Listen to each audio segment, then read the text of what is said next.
السلام عليكم ورحمة الله وبركاته يا حبايبي في كل مكان. كل سنة وانتم طيبين بالشهر الكريم. وهو معاي شوية ورق عنب حشيته والحمد لله، وعملت كده وضلك لح اروح احطها في التلاجة، وان شاء الله بمشيئة الرحمن العصر احطها على النار ونشوفها مع بعضنا على البوتاجاز. وكل سنة وانتم طيبين يا حبايبي.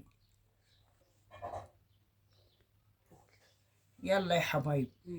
سلام مؤقتا بقى. خلاص. أي حبايبي أهو بسم الله الرحمن الرحيم، اللهم صل على النبي الغالي. أدي إيه نحشي على النار أما يخلص كده إن شاء الله وكهو يبرد كده، ده دوب خطيته عشان خاطر إيه المغرب لسه. كل سنة وانتم طيبين. ماشي يا حبايبي. أي حبايبي أدي جهزنا هي حاجة يا دوب جهزنا إيه ورق العنب.